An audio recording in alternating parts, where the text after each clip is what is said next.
This is the new Silverline 1500 watt half-inch plunge router. Okay, so this is a budget priced router. It's a DIY model.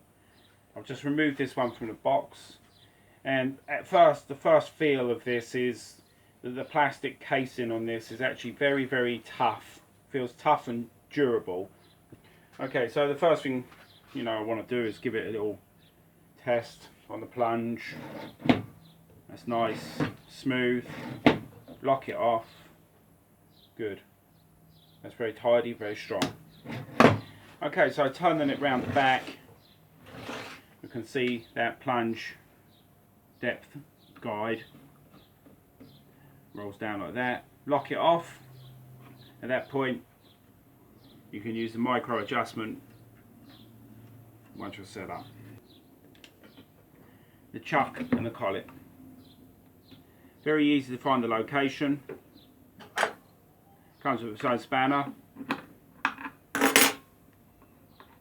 Nice, smooth, easy motion. So one of the reasons I think this is a great router for the price, especially for the price, is this comes with a 1/4 inch collet. So anybody who's moving from a smaller DIY 1/4 inch router can easily step up a grade and use the 1/2 inch and retain all of their bits. So moving on, at this point here we have the adjustable speed. We have levels 1 through to 7 and ready to go. Just get that cable out of the way, squeeze in.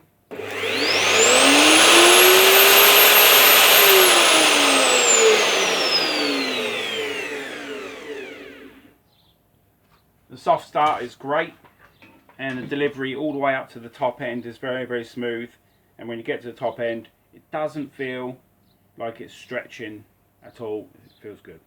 And one of the things I think is particularly great about this router is the range of motion you get on the fence. So there's the router set up. If we look at the bottom there's around about 150 mil between the faceplate and the cutter. Feels very stable. This router comes with a compass guide, which I think is very handy indeed. So all you need to do is make a hole in the middle of your workpiece and follow that around.